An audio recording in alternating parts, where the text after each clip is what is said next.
Okay, good morning, ladies and gentlemen. Good morning if you're in the UK. Good evening, afternoon if you're in China, and wherever you are in between. Hello to you. Hope your day is going well. So, just a quick introduction about the CBBC. The China-Britain Business Council is the leading organisation helping UK companies grow and develop their business with China. CBBC supports British companies of all sizes and at every stage of market entry with practical in-market assistance services, industry initiatives, as well as a membership program offering access, seminars and significant networking. CBBC works closely with UKTI and the FCO and has a strategic partnership with the British Chamber of Commerce in Beijing, providing corporate members with reciprocal membership. Our business-led board and professional team have extensive first-hand experience of doing business in China, and through 57 years of engagement, CBBC has built up exceptional connections with government and business across China. CBBC services are delivered through a network of 11 offices in the UK and 13 strategic locations across China. CBBC helps companies to network and learn from China-savvy multinationals and SMEs to understand the intricacies of doing business in China and to develop sound strategies for expanding in the fast-changing and dynamic marketplace that is modern China. So that's just a little introduction of who we are. We also have a Twitter account as well, which we're keen to use to develop our marketing channel. So feel free to follow us and we may do the same for you.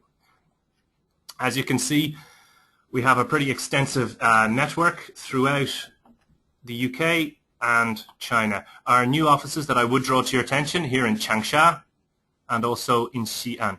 So these are very, very new offices for us. We're delighted to be able to increase our presence in brand new markets, and hopefully your companies can avail of those facilities and improve their businesses throughout China. Okay, so just to move on to how the webinar itself will actually work. This is a very interactive platform. All of you should have this in front of you, so you should, on the screen that you're viewing this, you should be able to see this little control panel. Please feel free to ask a question. So you can ask a question during the presentation, and I will drop that in to the speaker, and the speaker will happily reply to that as long as it makes sense. Otherwise, I will keep it to the end where we'll have a question and answer session. Or if it's not something that can be handled online, I'm happy to pass it on to our speaker or indeed anyone in CBBC to help. So this is, although we're not all together in one physical space, this is actually an extremely interactive platform.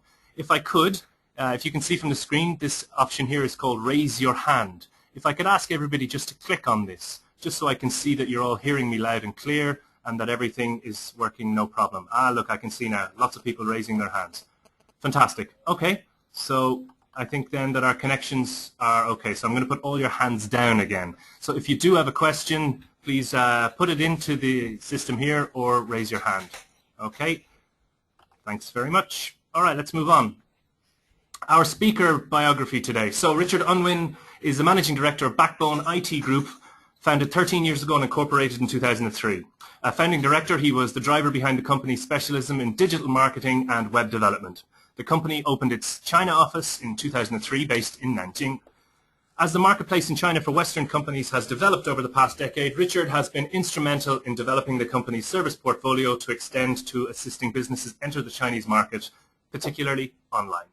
Current China-related services include market entry consultancy, corporate web development, and hosting solutions, in addition to branding, R&B e-commerce, social media, search, and trademark protection. So we're really delighted to have Richard here. I think this is a really fantastic topic for people. The web is so gigantic in China and so important, but it has subtle differences. It has, well, subtle and very important differences in how you interact with people, how Chinese people of all ages interact with the web. So we're really, really pleased to have this discussion for you. The first thing I'd like to do before we begin, I'd like to drop in a little bit of a poll. So throughout this presentation, we'll be having online live polls. So I'm going to transmit a poll to you, and just please click on your response.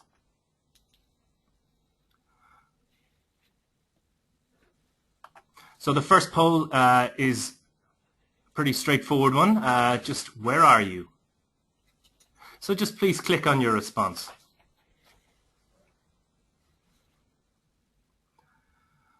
Just give another couple of seconds. It tells me who's voted and who hasn't. So I'll just wait until everybody has put in their voting. So we'll drop in a couple of these polls, as I said. It allows the speaker to know who's listening, maybe what your needs are, and be a bit more specific about what he's going to discuss in his presentation. Also makes it a little bit more interactive for yourselves. Okay, we're nearly done there. I'm probably going to close that. And just so everybody can see where everyone else is, quite interesting. So 34% London, 57% UK outside of London, and 9% China, and no others. Sometimes we get others, but no others today. All right, very good. We'll hide that.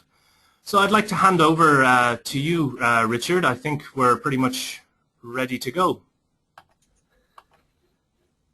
Okay, good morning everybody. Can you hear me there, David? We can hear you loud and clear, so I think everything's okay to move forward. Excellent. Good morning, Ni Men Hao. My name is Richard Unwin, and our company specialises in web development and internet marketing since the millennium. We set up in Nanjing in 2003, and I just want to outline our story and how the changing landscape in China has also affected us as a business.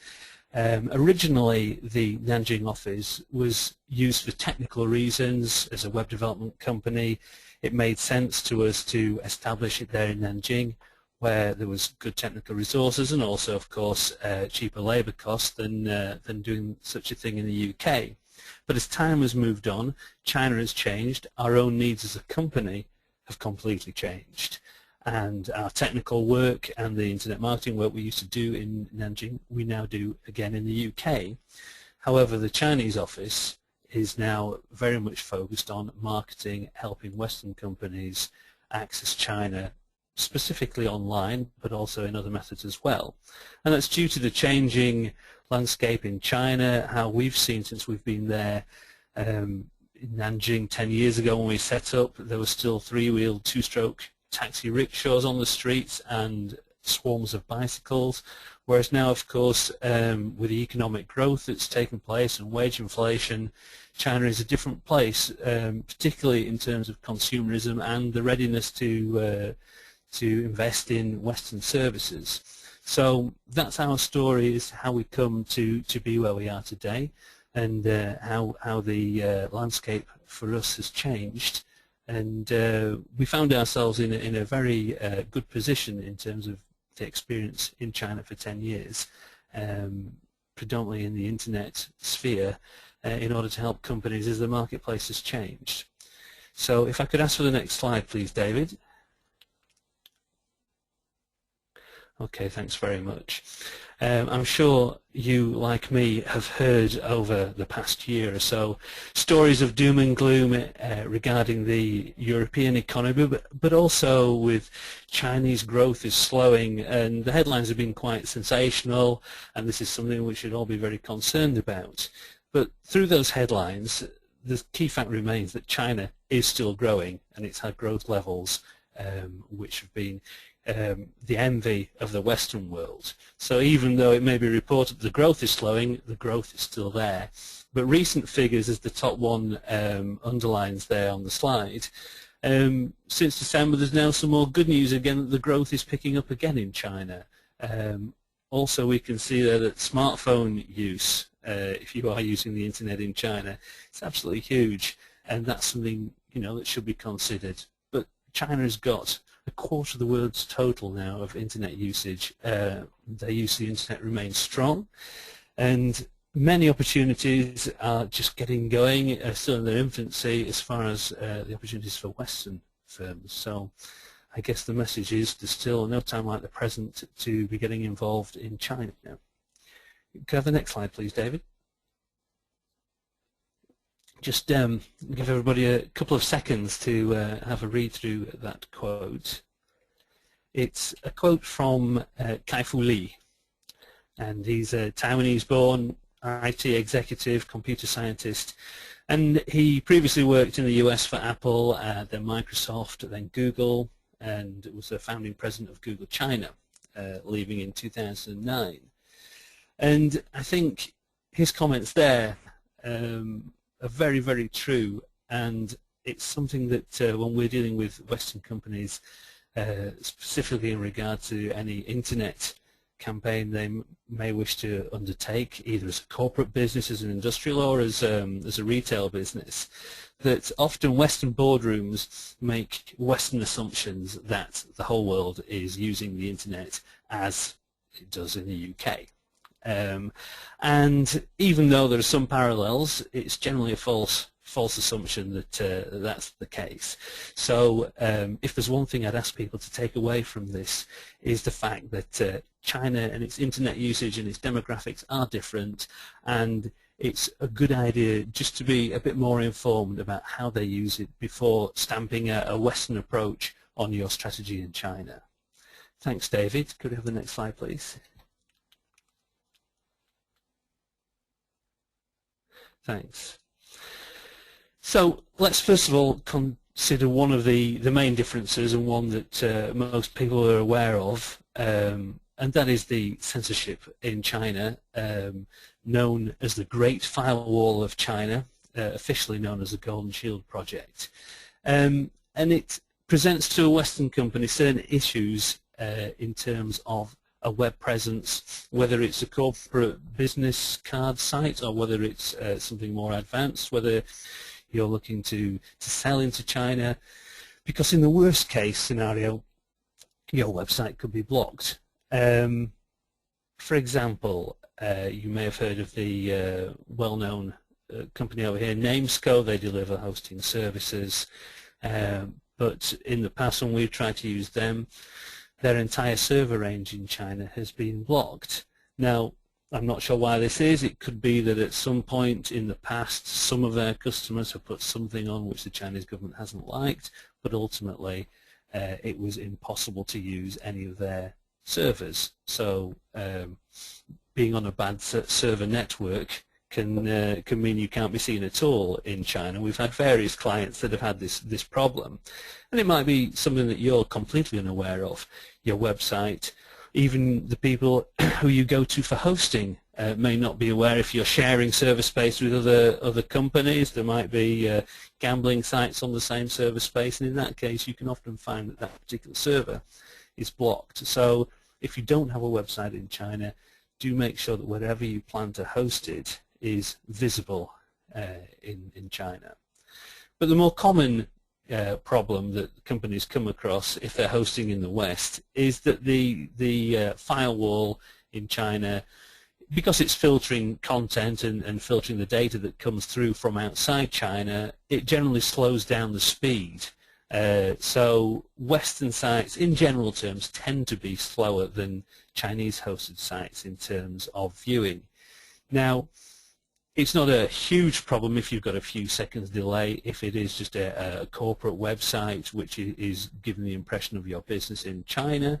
But if you're more e-commerce and you're loading product databases and having payment gateways, etc., then it's more of a problem if the site isn't quick. So do bear in mind that your sites, if they're hosted in the West, can be considerably slower than Chinese websites. Just to jump in, Richard, I have a question here from Victoria, and she asks, how do you know if a server is visible in China? So is there a way of doing that without actually sort of going there and logging on? Yes, there are various ways.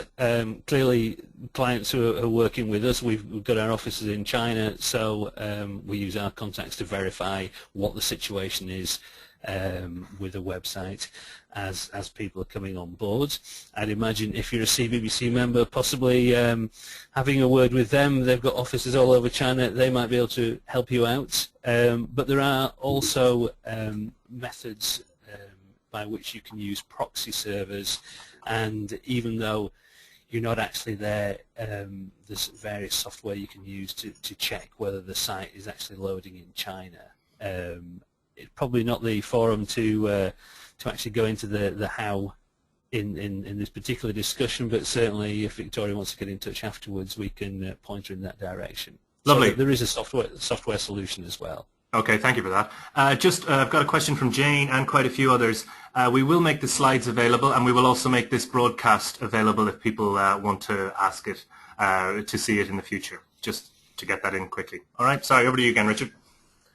Okay, thanks. So, quick summary, what are your options to make sure your website's seen in China? Well, if you do host in the West, which is clearly the easiest option, make sure that, as we just mentioned, you're able to check that it's visible in China.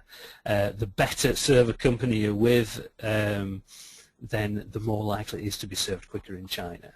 One more quick question, Richard, from Noor, actually. This is an interesting one. Looking at it from the other perspective, is there blocking or filtering of content and or websites going from China to the outside world, rather than the other way around? No. The Okay. short answer is no. The filtration is from Western sites and from within China to censor the content that's viewable within China. Okay, so yeah, just moving on. Another excellent entry method is to get hosting in Hong Kong. Even though it sits outside the firewall and the censorship area, it is clearly geographically quite close. We know various hosts which have got exceptionally reliable connection and can be seen in China.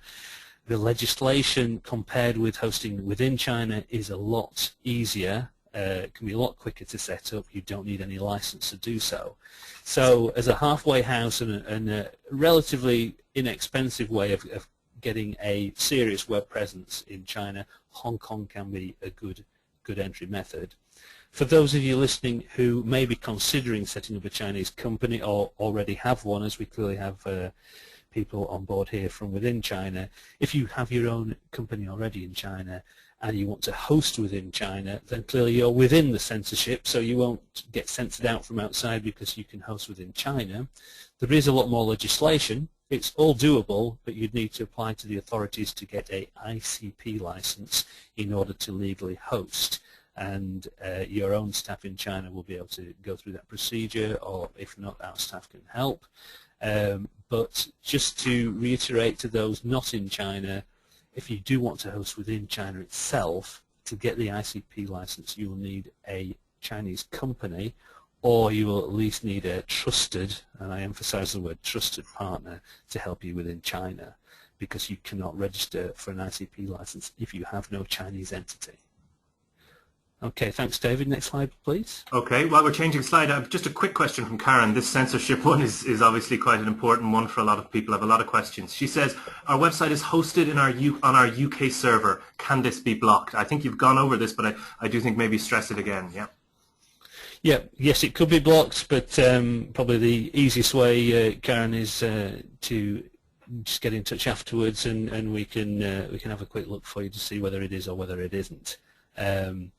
And like I say, the most common thing is not necessarily that it's blocked, but it actually loads slowly and sort of isn't a particularly good user experience. That is the most common thing. Interestingly, sites hosted in America tend to have this problem less than in the UK, but that's just by the by. Okay, so how does the internet differ? In terms of infrastructure, it's certainly very different. The UK is quite a small country. China is geographically huge. The internet service provider companies in China, they're ultimately all government owned, but nevertheless the government splits them into regions and has created separate companies that look after different geographical areas. Netcom, China Telecom, they're the main players in China. But that does mean that website speeds can vary dramatically from place to place within China, and just because you've got a website hosted in China and it can be seen in Guangdong doesn't necessarily mean that it can be seen well in Beijing. And just to give you an anecdote from our own sort of company development, years ago we used to have server space in Xiamen, and we realized pretty quickly that the director in China from home, he was with China Telecom. He had no problem seeing various of our websites that we hosted, whereas in the office we were with Netcom, loaded very, very slowly, and that's within the same city. So within China, when you are looking for hosting, if you are going down that route, be aware that there are different players, and some of the more professional hosting companies offer what they call dual band, which puts you, if you like, on both pipes, so you're covering the main networks throughout China, and that's important to make sure you're seen. If you're going down the Hong Kong route, some of the companies there, they've got good links into China and can be seen well throughout the country. Just while we're on this slide, another point I'd like to make is the expectations of customer service, standards of operation that we have in the West, are not necessarily replicated by the majority of service providers in China, especially when we look at hosting, service level agreements, what is industry standard in terms of safety, firewalls, that kind of thing. Hosting companies generally have a lot lower standards in China, and that's something you ought to be aware of. We've had the misfortune in the past to work with clients already with hosting agreements in place, and their hosts have been installing cracked software and have introduced viruses onto the servers. Also, we've had our own experience in the past. For those of you who know about servers, they come in two flavors, Windows operating systems or Linux, and we went to probably the biggest hosting provider in China for a server, ensured that it was a Linux server, they sold us one, and then when we got it we found out it was a Windows server. We got back to them and said it was a Linux we ordered, and they said, oh yes, we'll give you a Linux server, and lo and behold we got a Windows server with a Linux operating system plastered on top. And eventually we said, look, you haven't got any Linux servers, have you at all? And they said, no, we don't. So we had to go down that procedure, almost like they got into it too deep and they couldn't admit that they didn't have what we needed. We got our money back, but it just outlines the fact that you need to be aware of what you're getting into, and the levels of hosting service are possibly slightly different in China. Okay, thanks, David. Can we have the next slide? Okay. When you're looking at your Chinese strategy and how you should approach the market as a company, and this is the same for businesses which are corporate, industrial, as well as more consumer focused, the demographics in China are somewhat different to they are in the UK and in the West in general, and it's something to be aware of. So if you're doing Western style promotions, or you're presuming things will work like the West, you will find in many cases the performance of what you're doing is going to be different. So if you just highlight one of the key points, is the average age for an internet user in the West is considerably higher than in China. So you've got a younger audience that tends to be the people in general terms online in China. So understanding that and how that plays out and how you should engage with your business is key to the success of your internet activity. And maybe one of the questions you should ask is, are your client base online, if at all? If they are, whereabouts are they? Where can you access them the best? Because it might not be the same as it is in the UK. Okay, next slide please, David. Just a slide to illustrate that point. We've taken the US as being also indicative as European and UK norms here as well. But if you can see here, the blue is the US and the red is China. On the vertical axis, we've got the percentage of people, or the population of a certain age group which are engaged in the internet, and on the horizontal axis you've got their ages. So you can see in China the red, 10 to 19, 20 to 29, you've got, what, nearly 60% of the population engaged on the internet. But as soon as you hit that 29 and start going into the 30s and the 40s age group, it tails off significantly. A lot less people of those age groups are actually using the internet, whereas we know from our own experience in Europe and the US, you can see the blue, it's actually increasing into your 30s up to your 40s and then tailing off into your 50s. So a lot more business use possibly, and a lot more use of people in approaching middle age in the West and China. So you've got a lot of younger population on the internet in China. So if you think that younger people generally have a lower purchasing power, and the way we use it for professional business reasons in the West, it's not quite of the same magnitude in China when you compare it to the Chinese use for personal or peer-to-peer usage. Okay, thanks, David. It's typically in China more recreational, and we're generalizing here. We know in the West, Twitter feeds, a lot of people using these for business-to-business activity. So we use it as generally more of a mix in the West between business and personal. But in China, it's a lot less so, and the recreational things, such as music downloads, gaming, are a lot more prevalent in China. So if you just pop onto the next slide, please, David. Just to have a brief look, again, we're using the US as being indicative of Europe and the UK as well. But you can see here that moving through the various categories, China is in blue, and the second category, search optimization, use of search engines, for example. It's somewhat less than it is in the West, but the next category, email, you notice email usage in the West is a lot higher than it is in China, which if you're thinking, oh, email campaigns are a way to get into China, then it's possibly not the best. IM, the fourth block along, stands for instant messaging, and you can see the significant difference how it's used in China, a lot more than it is in the West. Chat systems like QQ, a lot of businesses use them to engage with customers, for example. But the next two categories are really telling, of course. Music downloads, gaming, this is absolutely huge in China. And a lot of the internet statistics, which report usage, how many people are on there, what they're doing, a lot of the usage is music and gaming. So bear that in mind, it's skewed slightly compared to our own usage. And the second to last one there, blogs. There's a lot of blogging, discussion, social media, and we think it's taken off in the West, but in China it's even more important and more widely used.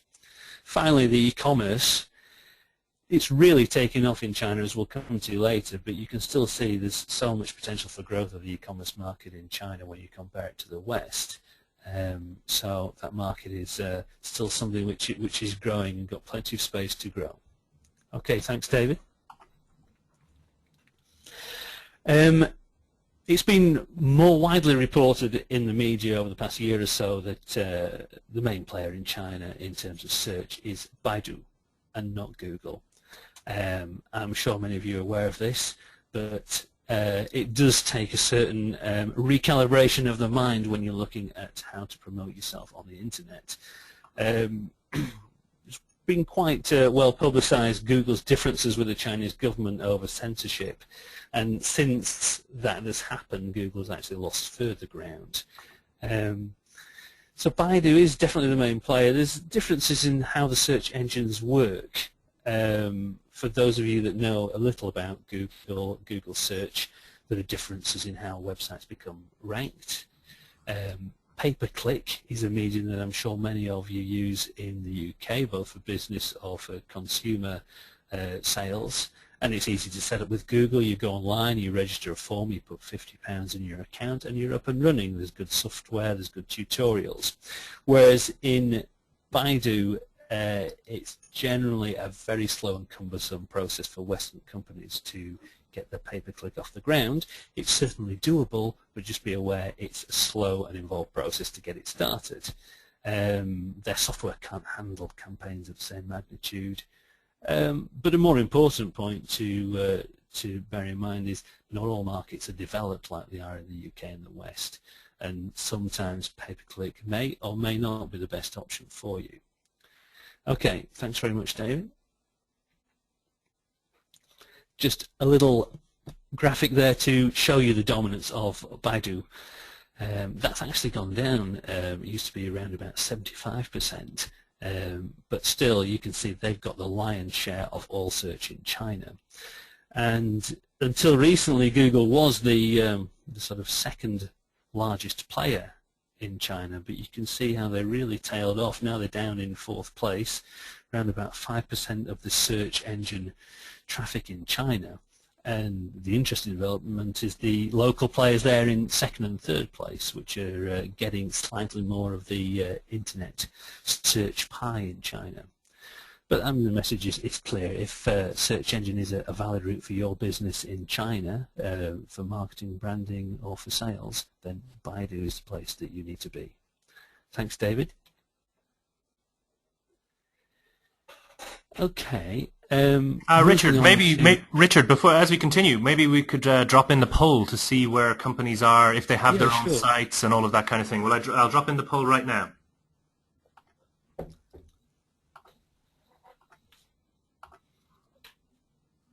So this is just a quick poll to see where everybody stands in terms of, do you have a website, or are you thinking about it, and just to give Richard an understanding of who he's talking to, basically.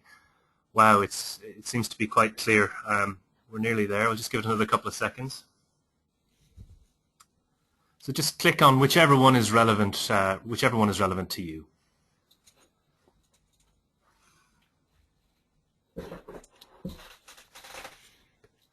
A couple more seconds. Anybody else?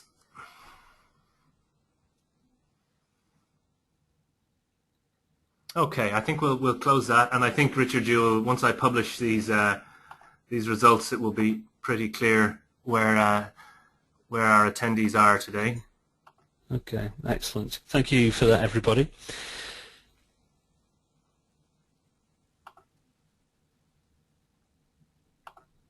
Can you see that, Richard? Yes, I've got it. I've got it. So yes, we can see that. I guess the vast majority are wanting to move into China soon. So hopefully you'll find the discussion this morning relevant. But also a significant number there who've got one and are looking to develop it further. All right, great. Very glad for the 5% at the top. Yeah. No, I think that's important from CBBC's perspective. I think the whole point of these webinars is to give people this kind of information, nuts and bolts kind of operational advice and support. So that's an interesting feedback for us at CBBC. Anyway, I'll leave you continue on. Okay, thanks, David. I'm sure that most of you will have had a look around the net in China, even if you don't have a website there yet. And one of the first things, by and large, when you're looking at sites in China, they appear to be cluttered to Western eyes. And I think, of course, those of us that don't have great ability in the Chinese language, part of it is because we can't understand what's going on the page. But definitely there is difference in usage in China, and Li Kai-fu, who we mentioned before, also alluded to this. And it's well documented that as Western users, we're more willing to focus on where the information that we need is. We're willing to click to find it. We're goal orientated. We will come onto a website, we'll quickly look for where we need to be, we'll click, we'll move down that route. Chinese users, on the other hand, they display a more considered approach. They're willing to read more, they're willing to absorb more parts of a web page, surfing's less focused. So the way Chinese people use a website and the time they're willing to spend on a page is a lot greater than it is in the West. I've seen some statistics which show Western average page viewing is around about 3 seconds, whereas Chinese is 20 seconds and above. Could we move on, please, David? Thanks. And it's commonplace to, as you hit or as you land on a site in China, suddenly chat windows pop up, polls, surveys, messages, flashing banners, scrolling messages, and as you then click away onto an interior page, they all come back again to hound you further. And it's still commonplace in China, but I suppose the question for those of you looking to develop your website further, but more importantly for those of you wanting to get a website in China for the first time, is this something you should copy? As a Western company, should you try and present yourself in this style? And I think the message is that it depends on your area, and it doesn't matter, again, whether you're corporate or business to consumer. If Westernness, quality and Britishness, for example, is part of your value proposition to your Chinese audience, then you possibly need to go down a more Western design route, which presumably is good news for most of you. But British values and the attitude to quality and service are viewed positively by the Chinese. So if that is part of your competitive edge and something you wish to promote in China, then going down the Chinese web design route is something you should actually avoid, because it will look strange if you are presenting yourself as a Western company if you end up presenting yourself like a Chinese one. So most of the clients that we come into contact with are looking to promote themselves and promote their Westernness. But if I just give you a quick example, one client currently is in real estate. They're looking to sell to Chinese people Chinese properties. So there's absolutely no value in them in saying we're a Western company, because they're trying to enter the Chinese marketplace as a Chinese player. So therefore, in their situation, which is relatively unique for a Western company, they just want to blend in and have a Chinese website and look indistinguishable from other Chinese competitors. Whereas if we take, for example, the growing luxury industry in China, the fact that it's made in the West, the tradition, the heritage, the quality, and all the perceived ideas of luxury around that, the Westernness of that offering is totally vital. So a Western website, still bearing in mind how Chinese people use websites, but nevertheless a Western design is far more appropriate. Okay, thanks, David.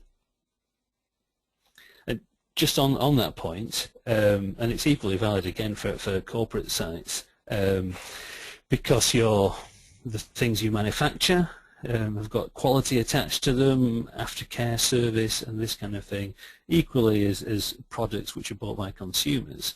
So Westernness is a very positive thing for many companies. And Chinese people are very patriotic, but they themselves do see that Chinese services and products can often be of lower quality, poor at attention to detail. A bolder Western design is generally not only acceptable, but it's desirable. And the slide here is showing a legal company and its design. It's using Western color schemes, more minimalist layout than a Chinese company would have used possibly, slightly monochromatic, and taking into consideration Chinese layout and navigation, but still you can look there to have more of a Western design if you're trading off your Westernness. And a final point is, should I get hold of my .cn, the Chinese domain extension? Do I need to get hold of that? Or is the .com all right, .co.uk? What should I choose? Again, it comes back to this idea of, is Westernness part of your offering? If so, .com is where you really need to be, because that says we're a Western company. It's showing the Chinese audience that you're from the West. If you already have a .com and you're thinking, well, how can I use this because it's already got our English language site on it, the example of Coach, well-known brand for consumer goods and apparel in China, they've gone down the subdomain route, so they have china.coach.com. Other companies choose to get a very similar domain name with the word China in it, for example, .com, and they use that domain name. .cn, it's useful again if you're looking to compete on a Chinese playing field as a Chinese provider, but there are again legislation issues that you need to be a Chinese company to get one. If you buy them off the internet, there are companies that do this, but be assured that it will be their domain name and not your domain name, because if you don't have a Chinese entity, you can't buy one. You either need a trusted partner, or it's probably best to stay away, because you won't have ultimate control over that domain name. Richard, a quick question in here from John. He's just asking, are Chinese characters in domain names now widely used? Or I think there were some changes in regulations allowing non-Roman script in, so I think his question is about that. Yeah, that's true, David, that you now can use Chinese characters, and it doesn't have to be Roman script anymore. That changed a couple of years ago. But a Chinese keyboard, if you will, is the same as a Western keyboard. So for Chinese people to input characters, they have to use pinyin and type out the words, if you like, using our Roman alphabet. And then the various Chinese characters show up and they can choose the right one. So because people are actually having to type in for the Chinese characters, they're having to type in on a Western keyboard anyway, Even though it is possible to use Chinese characters in domain names, you've actually already typed in Western characters in order to get to the Chinese characters, if you will. So it exists, but it's not really being widely taken up because it's a sort of further step, if you like, which isn't really necessary, if that makes sense. Okay, thanks, David.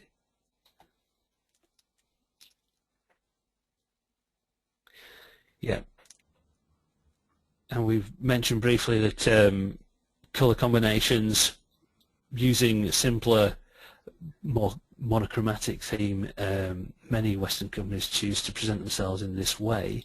Again, we're sticking here with a more corporate style website, but if you go into the luxury sector, into the online e-commerce sector, you'll see that a lot of the websites there, especially those selling Western products, they're quite similar in terms of the way they push the branding and images of very desirable products and beautiful people and models using the products. So not too dissimilar from how we would use it in the West. So both for corporate and for e-commerce, it's a more Western design for pushing Western service and products is a lot more appropriate. Okay, thanks, David. When you're looking at your Chinese strategy, there's a lot more information than actually you're probably aware of just by searching on the internet. Various Chinese companies have done research which are published in English. Companies like McKinsey are constantly doing research on various aspects of the internet or the consumer society in China, or also the industrial manufacturing areas of China. So there's a lot of desk research you can actually do before you jump into a new market or a new area of development for your company in China. And research companies exist in China. The one on the slide here, ComRatings, they're quite well known in China. They're quite expensive, but they have got a huge monitoring system of the social media. They can monitor conversations. They can see where the audience is moving, what the zeitgeist is in China. So there are companies out there, both UK-based and Chinese-based, that can give you data on your audience, what they want, how to reach them in the best way. So it shouldn't necessarily be guesswork. Some companies we deal with have just put two and two together and thought, China's a big market, let's go there. And there's some merit in that, but clearly having a bit more of a considered approach and investing some money in some research is a good thing. And I know that when budgets are tight, many companies wish to remove this step and just get straight onto a website or whatever it is that they want to do, but it is worthwhile. The work that we get involved is usually benchmarking competitors. From a web perspective, we'd look at what is good from a Chinese point of view, what Chinese people that we interview, what they think is good about the service offering, what they think is bad. We look for areas of opportunity for our clients where they can steal a march on the competition, things that they need to be aware of that the competition is doing well so they can achieve similar levels or exceed that. And we use covert competitor interviews and interview the client. So there's a lot of information that can be gained on how the market is. Okay, thanks, David. We mentioned before the difference of age, the difference of usage in the Chinese, how the Chinese use the internet, and certainly their ability to stay on a page and read more information is true. So in the West, especially digital agencies and branding companies, we like minimalism. We think it looks cool. It says something about who we are. In China, it's best really to be avoided, and the goal of your site should be clear from the home page, and because the surfing is less focused, it's not to say that you should put text for the sake of text, be off topic, or create a website which is just full of padding, but users are going to spend more time reading a page and less time clicking from goal to goal to goal. In our research for clients, one of the trends which always comes out is because they're less goal focused and they're going to click less through a website to find what they want, mentioning where your service product information is straight from the off on the home page from the navigation bar is important.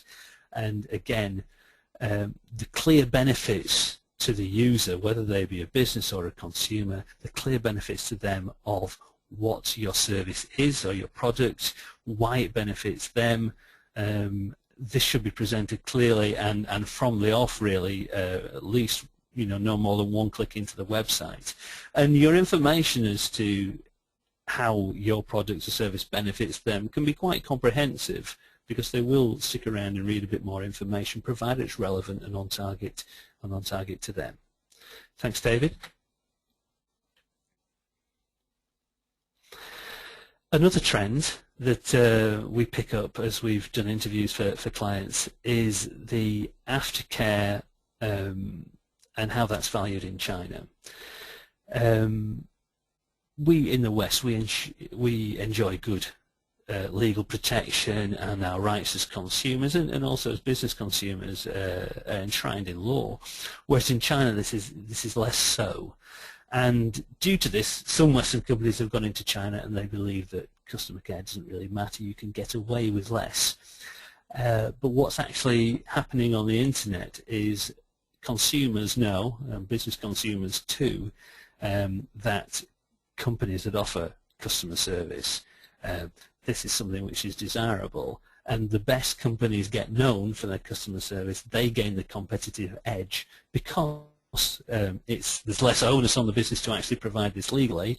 Companies are competing by the customer service and customer care that they offer, and this is something that customers are going where they feel most secure. So websites which show that they're easily contactable, possibly through chat if that's appropriate for you, but certainly with prominent contact numbers, but more than that, possibly an inquiry form or a way of making it clear that companies or consumers are welcome to get in touch with you with comments, problems, issues, suggestions after the sale has been made, giving that impression that they're going to be looked after. Once you've actually taken their money and delivered your service or product, you need to give that impression, or it would benefit your company to give that impression that you highly prize the customer and the attention you're going to give them after the sale has been made. Thanks. Quick question. It doesn't, Richard. Just a quick question here. From Mark. It's not completely relevant, but it's a good question. I'd like to drop in. Is there a Baidu equivalent of Google Analytics? There is a Baidu equivalent of Google Analytics, yes. Off the top of my head, I think it's called Baidu Tianji, and it works in a similar way that there is a code which you implement on your website, and it will track what's going on your website in a similar way. And it gives some revealing information, possibly slightly more accurate for Chinese hosted websites than Google Analytics as well. I mean, Google Analytics still works in China, and we've even had the account managers at Baidu suggest to us, for our clients, that they install Google Analytics to monitor what's going on as well. But Baidu do have their own version, and it's not without merit. So yes, the short answer is yes, it exists and works in a similar way in terms of implementation. Okay, super. Continue on. Okay, thanks. Just a brief history of e-commerce, because it's been widely reported how this facet of China's society is really growing exponentially. The economy has been clearly on the up and on the rise for some years, and the growth has been considerable, but the e-commerce is almost outstripping that. And just historically, we've always been protected in the West against fraudulent use of credit cards, and we can ring up and say, this wasn't me. So we've got this security built in, whereas in China that was never the case. So therefore people, even though the economy may have been growing, they wouldn't have trusted online because they felt that their card details would get ripped off, and they would have no protection, they'd lose all the money. But it was companies such as Alipay, which are part of the Alibaba group you may have heard of. They've got 300 million users now. They've grown like wildfire. But they were one of the first companies really to bring in security, similar to PayPal. If you hadn't received the goods, if you weren't happy with the goods, you could click on a button and your money would be secure and you would get your money back. So even though the economy was growing at considerable rate already, e-commerce remained flat because of this lack of security. And when that's been introduced, then it's really taken off, which is why you see this huge increase in e-commerce. So just to outline historically why that is the case, multi-currency cards are more common now, so more and more people have got access to being able to spend money in foreign currency. Nevertheless, there's still the majority of people who are shopping in China are tied to the renminbi currency, and that's a non-tradable currency. So if you have sterling or dollar or euro prices on your website, if they have a renminbi card, they're not going to be able to buy because there's no conversion like when we choose to buy in foreign currencies. So if you're e-commerce and the majority of your market are not luxury jet setters and yacht owners and people that have access to foreign currency readily, then you'll need to find a way of accessing the renminbi online e-commerce. Thanks, David.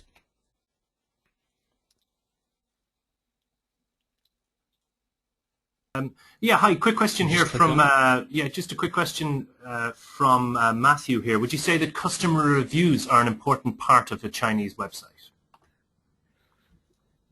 Yes, certainly customer engagement, and we'll come on to this in a little while looking at the social media side. You've got to be wary that if your head is above the parapet and your competitors also know you, competitors can appear on there clearly and try and diss what you're doing, and moderation would probably be a good thing. Not obvious moderation so that every review is 5 stars, for example, if that's not the case, but certainly you might need to keep an eye on it. I wouldn't let it go free rein. Let it be as natural as possible. You need to watch out for competitors coming on there if you've got a significant presence. That's all I'd say on that one. And also the other thing is you need to make sure your customer service is great, because if it's not, that soon gets spread around China as well. So it's a power for good, but if you fall on the wrong side of it, then it's it's something to be wary of as well. Just moving on to the slide we've got here. If you're out of the e-commerce persuasion, you may already have a shopping cart you're using in the UK. You may be looking for a new development. Some of the off-the-shelf systems, such as Oscommerce, Magento, these have already got Chinese language packs. So it's relatively easy to make a transition to have a Chinese website, either by using a carbon copy. You can use similar databases. But oftentimes, though, if it's more of a bespoke application that you've had built, or some of the shopping carts, they don't actually support Chinese characters. So if you're about to look at this for your company, then do make sure that your shopping cart actually supports the Chinese characters, because many don't. Also, as we've mentioned previously, if you're limited to only accepting Western currency, then you are limited to the kind of people and the amount of people in China that be able to buy. If you've got a Chinese company already, some of you have probably gone down that route, all avenues in China, Taobao, which is the major shopping website in China, similar to eBay, Taobao Mall, which is a business-to-consumer site, Amazon China. Let's not, again, make assumptions. It's not that big in China compared to the West, but again, these options are open to you if you have a Chinese company, and clearly you're already dealing in the Chinese currency and paying Chinese tax, and that's no problem to you. But for those companies listening that are based in the West and have no own legal presence in China, there are routes by which you can sell in renminbi and get the money repatriated. Alipay operate a system, international gateway. There's certain integration and costs of setup needed. We ourselves have developed software working with Alipay so that you can sell in renminbi in China, hosted in China or in Hong Kong, doesn't matter. No legal presence is needed, but you can sell in renminbi and get the money repatriated in pounds or dollars or into euros. It's treated as a foreign sale. So there's no domestic tax, just import tax. So if this is of interest to you and e-commerce is the way you want to go, it is possible to sell in renminbi and get the money out. Even though you can't sell on Taobao, Taobao Mall, You can have partnerships with other sites, smaller sites, but like Etao, Ymal, these are other shopping sites that if you're using their payment systems, you can get promoted, often for free actually. So some great opportunities can exist. Bear in mind there's a natural limit, just as in the West, as to how much somebody's going to spend online. They're probably not going to buy £10,000 of diamond ring on the internet. That's going to be a purchase in store. And be aware that there are still restrictions from the government as to how much an individual can actually spend taking renminbi into foreign currency, and that's $50,000. So these limits on personal expenditure abroad from the renminbi currency still exist. Okay, thanks David. I can see we moved on already.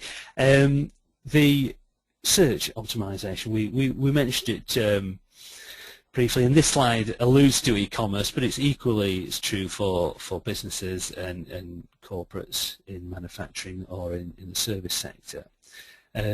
Because in the West we use Google, and we use search optimization for business to consumer, business to business, and it's a really good source of inquiries and leads for many companies in the West.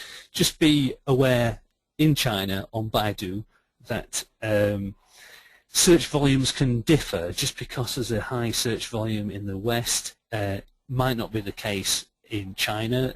Certain markets are more mature in the West than they are in China. For example, if you're looking to sell sports leisure equipment and clothing, it's an embryonic industry in China. It's going to boom, but currently it's at the start. So if you were to be looking to market on the search engines for that kind of thing, you'd find you're not going to get the same conversion to sale as you would in the West because the market's not as mature. Bear in mind as well, we spoke previously, the usage is slightly different. The crowd is a younger crowd, so therefore services which have got smaller payments associated with them are going to succeed more readily on the internet. But that's not to say that as a company you can't brand yourself, you can't get to the top of the search engine and get good branding, generate visibility for yourself. And the question to ask is, are your competitors there? If your competitors are there, or you're clicking on companies, if you put in your search terms and you find that yes, this is a company similar to us, then it's usually a good idea to place yourself in the same environment. But if you're looking and the search terms that reveal companies which are not like you, or it's not your area, then either you're onto something because you're the first, or more than likely you're actually in the wrong place, or the market isn't developed enough. Just before moving on, a quick illustration, we did get approached by a company from the States to develop a website and do an internet promotion for luxury horse barns. So yes, I repeat, horse barns for horses to live in, which are luxury. And you know, there wasn't a great deal of search traffic for that, clearly because nobody was selling them in China and there was no market for them. Similarly, we've been approached for a website to sell piano music. The client, and I'm glad to say they didn't come on board, and we didn't do this, but they were convinced that piano music was big in China and that they could give away free audio streams of them playing classical pieces on the piano, but the essence behind the site was people would be willing to then pay money to buy a video to watch the same music being played. Now clearly, if you do your research and look on the internet, there's not a big market for that. So just to highlight that your idea, do your research as we've mentioned previously to make sure it is a market, but also look on the search engines, and are the similar companies already doing what you do? What is the search volume? These things are important to check out before you dive in. Okay, Richard, a quick question here. We're moving on now to Baidu here. A question from Karen, and I suppose it's quite a general question, but it goes to a lot of people's search parameters. She asks, is Baidu completely in Chinese, or how does it work language-wise? And while you're answering that, I'm just going to launch another poll, just so you can answer your question. I'll launch another poll at the same time. Sure. Okay. Yeah, I think the The short answer to that is, I mean, clearly it's used mainly by Chinese people in Chinese, but you can type in Western searches, and sometimes Western sites which have got reasonable load speeds will have been indexed by Baidu. So you can type in English words, for example, and you will get sites hosted in the West coming up on Baidu. So it's not purely internal to China, if that answers the question, but clearly it's mainly used by Chinese people for Chinese services in China. That's the predominant use of it. So hopefully that answers your question. Just an interesting point we mentioned, should you get a .com or a .cn previously, Baidu, of course, is baidu.com. That's their web address. They themselves use a .com, even though they're a Chinese search engine. Okay, thanks, David. Let's pop on to the next slide because we want to consider some of the main differences as to how Baidu and Google work. Well, just to give a sense there, most people here today are corporate business service, so that just gives a sense of our attendees today and who's interested in what particular area. Okay, excellent. Okay, so for business services, getting predominance on the search engines can be very valuable if your competitors are there, puts you in the same playing field, same environment as them. To some of you listening, search optimization is probably a dark art. However, I know that more and more people are aware of how Google works and what it considers to be important. So if we just flick onto the next slide, David, please. Here are some of the things, and on the left you've got Google, on the right you've got Baidu. They work in slightly different ways. Many people know that the blue bar across the top of your internet browser, which is within the code of a website, is important for helping tell the search engines what your site is about. It's important in Google, it's important in Baidu too. But as you come down the list, you see there's some differences between how Baidu ranks websites to how Google ranks websites, but possibly the most important are the bottom three of that list. Google strives to provide the best quality results, and year after year it makes progress in trying to assess, are these links real, are they genuine, are they of quality, and they put a lot of emphasis on the quality of your link. There was an update from Google just under a year ago where they made a huge stride in cutting out links which were just put there by search optimization companies just for ranking purposes, articles which are written just to promote a company for its link to help positions in Google, and they've really managed to clamp down on that. So the quality of your links in Google is so important, whereas in Baidu it's of a lot lesser importance, yet the quantity of links in Google, you get good search rankings for your quality now. The quantity, it's not that impressive to them as a ranking factor, whereas Baidu, they're not as sophisticated. So the more links you have generally, the better it is to help with your search ranking, especially links which mention the terms that you want to be found for on Baidu. Again, the quality, they don't really have the technology to work on the quality factor the same as Google does. So quantity rather than quality is Baidu's key algorithm factor when helping to rank your site. But the final point on that slide there, speed of the site, comes back to what we discussed earlier in terms of how quickly a site loads and the importance of having a quick site, because clearly in China it's known that so many sites are slowed down by the censorship, so therefore Google, it's of no consequence to them. Whereas to Baidu, how quickly a site can be seen by the user is important, because if it comes through quickly, it's a good result to display, whereas if people are clicking on Baidu results and then not being able to see the website quickly, then they're going to find Baidu a poor search engine to use. So it's of high importance in terms of ranking in Baidu, how quickly your site loads.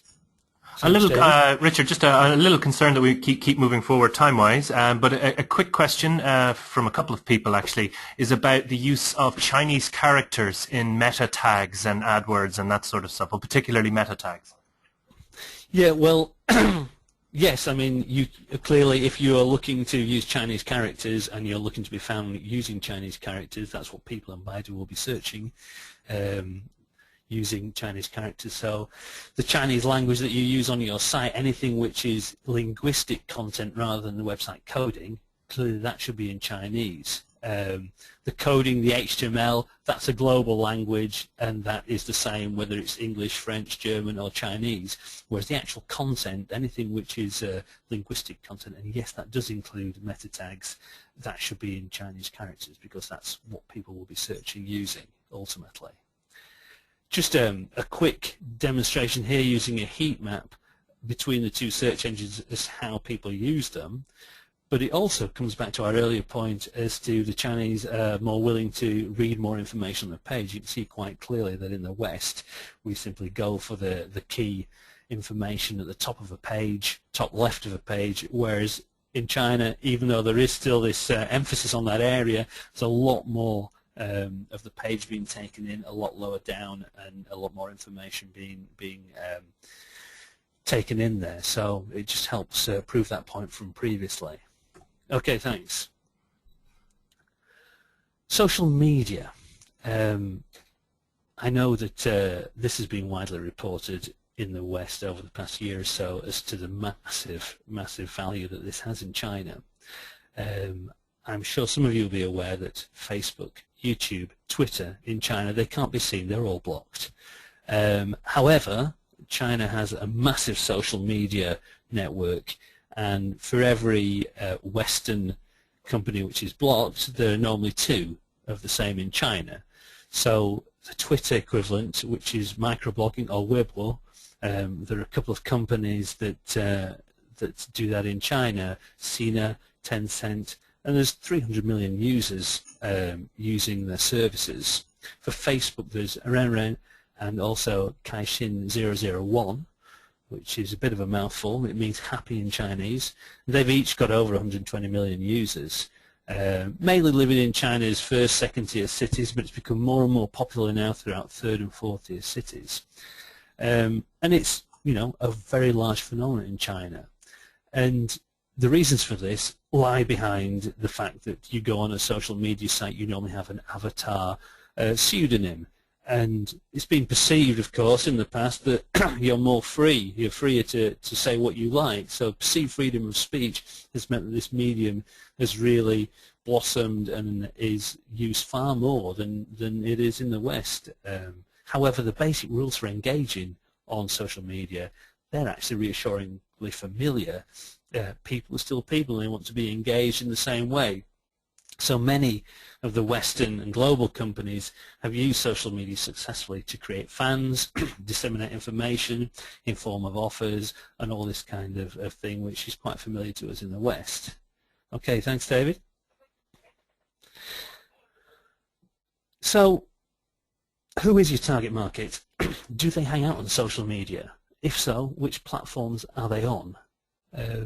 We've mentioned previously that China has got a younger audience, and Weibo, the microblogging, tends to be a younger audience. So bear in mind they've got numbers, but they've got lesser purchasing power possibly. So if you were selling luxury watches, it might not be a way to launch into China in order to generate sales initially because you've got a younger audience there. But nevertheless, there are other forums. If we stay with luxury, 55BBS, it's a specialist forum. So for your industry, is there a forum on social media for you? And it depends, the more specialist, the more industrial you are, probably the less likely that's going to be. But nevertheless, social media is a way which you can, as a company, you can get retweeted, you can get your brand certainly promoted if it's relevant for you. And the particular example there, of course, is Liverpool FC's page in Weibo in China. They've probably globally got probably the 7th largest fan base. Manchester United, of course, has the largest, but due to Gavin, who helped put this presentation together, being a Liverpool fan, that wasn't possible to put that in for you, I'm afraid. But just to show, excuse me, on Weibo, some of the most unlikely things are popping up on Weibo in order to help create popularity, create their brand, create their awareness, more so possibly than generating sales, although for the consumer side, it's clearly something which companies use. Thanks, David.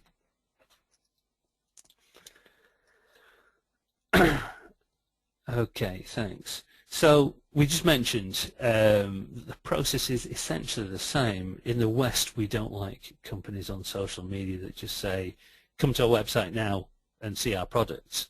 It's kind of spam. We don't enjoy it. There's no value in it for us as a user. In China, it's reassuringly similar, that you need to be engaging with your users, you need to be saying things to them, and it's essentially the same. But word of mouth has really got a huge influence in China on purchasing decisions for consumers, and that includes business consumers too. And internet word of mouth, of course, is the modern medium because there's so much chat going on the internet. So if your company is looking to engage on social media, don't just create noise.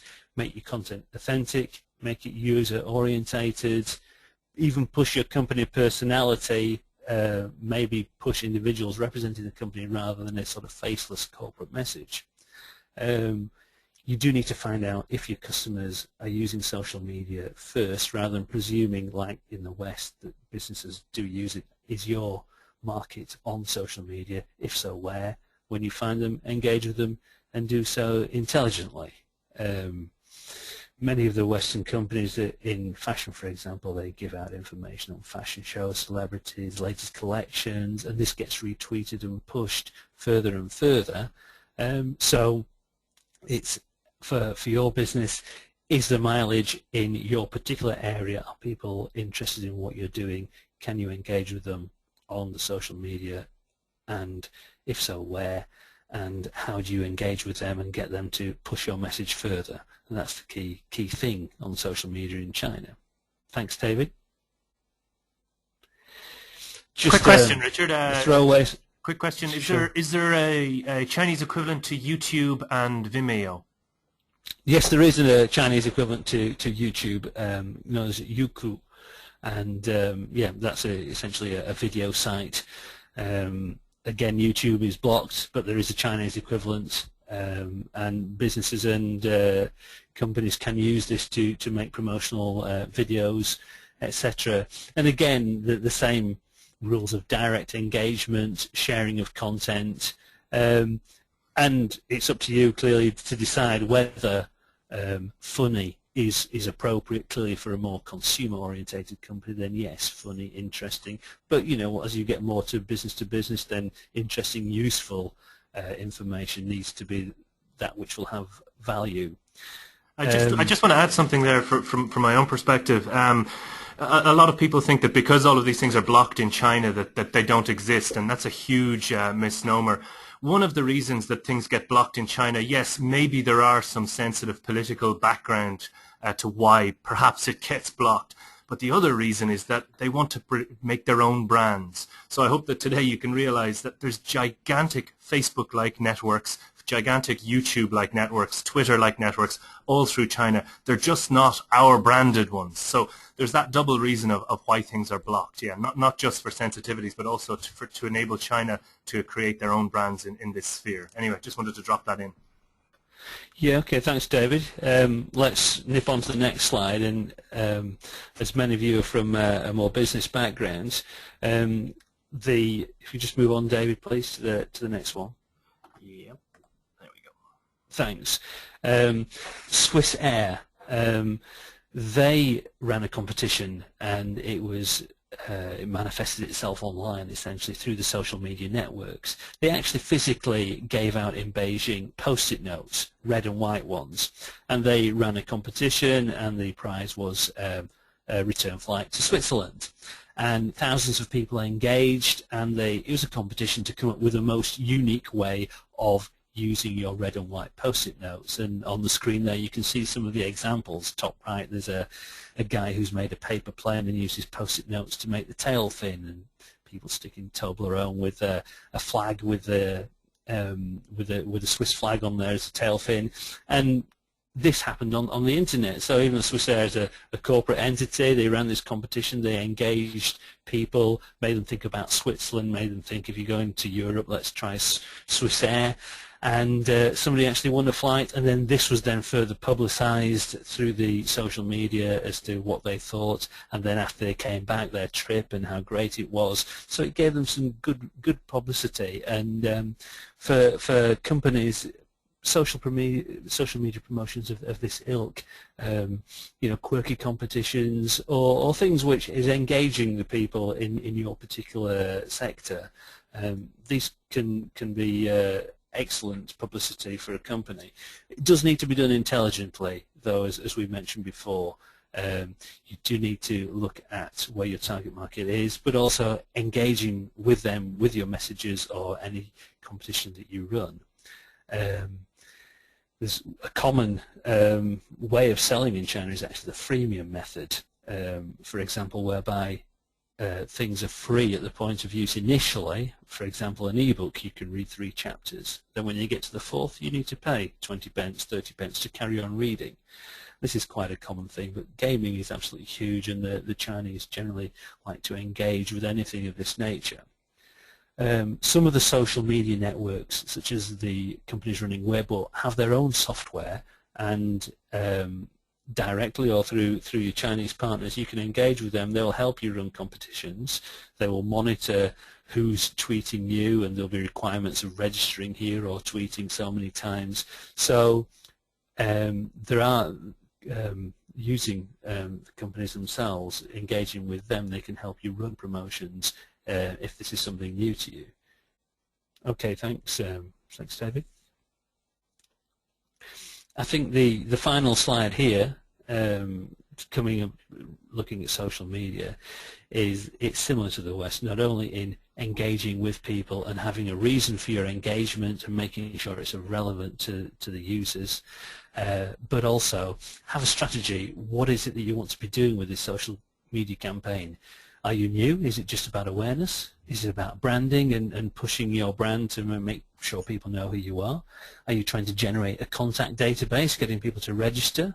Is it just to boost the visitors on your site, to get them looking at your products and services? Inquiries, conversions, which clearly is the holy grail for many. Is that a realistic opportunity? But just like Facebook in the West, in various of the social media platforms in China, they have graphs and they can show how your customer base is rising, whether you've got new customers or whether people are falling away. So you can monitor the success of the campaign, whether you're running that in-house or whether you're getting other people to run that for you. But always a good idea, just the same as the West, know what your strategy is, know why you're doing this on the social media, and there are metrics there to help you work out whether you're being successful or not in your goals. Thanks, David. Just a final slide on social media. We've already mentioned it needs to be something which is engaging people. You need to be creating buzz. It needs to be for your industry. It needs to be relevant to the users so they find it useful, and that they will then share it further and get your brand out there and known. But spamming messages, creating noise for no reason other than just to say, look at us, look at who we are, with no other reason, is probably something that you should avoid. So I'm conscious of time and the fact that we've been talking for some time, so if we move on to the final slide and maybe throw it open to questions. Absolutely. Well, thank you very much, Richard. I mean, we've plenty of questions. You can see Richard's details here. Please feel free to contact him directly. Also contact me. If I don't get to your question today, I will pass it on. I've loads of questions in our inbox. So I don't get them today, I will pass them on to Richard, and he can get back to you. So if you do want to type in a question, we're back to this little feature here. You can see if you've got something to type in. A couple of questions, a couple of quick, easy ones for you. Is there a Chinese equivalent to LinkedIn? LinkedIn, interestingly, I believe, is one of the social networks which isn't banned in China, because we've used it from China ourselves. and you do get Chinese people on there. But yes, there is also a Chinese equivalent, sort of Chinese language equivalent in China. The name escapes me at the moment, but yes, that does exist. Yeah, the name escapes me also. Actually, I think I might even be on it, but that's how much attention I pay to it. A question here from Jane: is social media relevant at all in China for B2B? It can be relevant for B2B, but I think certainly less so. And again, it comes back to usage. In the West, we do use it for business to business, Twitter and LinkedIn, as well as other social platforms as well. And in China, as we went through that presentation there, you can see the audience is generally younger online as well, and it does tend to be more consumer focused. Businesses, our business, for example, in China, we would use the internet to search for companies, to search for services, and many companies possibly have a Renren or a Weibo page to inform their clients of what's going on, but I would say it is less relevant for B2B, certainly corporate B2B. If you're a pharmaceutical company, I would suggest that maybe social media is not that important. Certainly not the sort of viral sort of Twitter-style social media. It's not where your audience is going to be. Okay, thanks for that. So the questions are sort of not particularly thread together in any great theme, so I'm just going to drop them in as we go along here. Sarah she asked quite early on actually, can you still use google.com.cn or does it divert to Google in Hong Kong? Until recently, and the last time I looked, Sarah, it was still diverting to Google in Hong Kong. Google did previously have Chinese servers, but as you know, a couple of years ago it went out to the Hong Kong version. I'm not sure as to how it actually redirects currently, but I don't believe Google have any servers in China. And as we sort of mentioned earlier on, if you are considering a search marketing campaign in China, then Google isn't really that important. It's not where you want to be. Okay, a question here. I mean, this is more less China, but I suppose more a technical IP-based question. Our website is in English with a Chinese version accessible by clicking on the Chinese flag icon. Can you detect that someone is trying to access your .com website from China and automatically show them the Chinese version? Yes, is the answer to that. Yes, you can. Okay. It's a short answer. It can have some implications if we're getting into the technicalities in terms of search engines and how they index the site, but it's certainly possible, and many companies do that, as you probably don't even notice, but they work out you're coming from the UK. Google's one, for example, and they automatically put you onto the UK site. So yes, it's doable, is the answer. Okay, thanks for that. I have thank you to Noor, who has just told us that the Chinese LinkedIn is called Tianji, he thinks. So thanks for that feedback. It had completely gone out of my head. To be honest, it's not that huge. The fact that I can't even remember the name suggests, neither of us could suggest that it's not that huge. A question here from Gary. Does being listed in Baidu search results viewed in the UK mean a website is not blocked in China? I would suggest yes, because Baidu works from China. That's where its servers are. So if it's got you already in its index, I would suggest that certainly wherever the Baidu server is, your site has loaded. So I would suggest yes. Okay, all right. I think we're pretty much getting towards the end of our session today. Any other questions? I have a few that I haven't got to today, but maybe they're a little bit too specific to talk about online to the general group, or maybe we've dealt with them before. But as I said, please feel free to shoot off any emails to me if we don't get to your issue today. Yeah. Could I just add, if anybody does want to get in touch, the telephone number's there, or my email. I'm more than happy to answer any questions that you feel might not have been appropriate for the forum today, but certainly do get in touch directly, and any way that I can help or our staff in China can help, we're more than happy to do that. I'm aware that a lot of you are from a business-to-business background, and the latter part of this straight onto social media, etc. So if you have any unanswered questions as to the best way of promoting your business in your industry sector, then please do get in touch, because we've got a lot of experience in that particular area, and we'd be happy to help. All right, very good.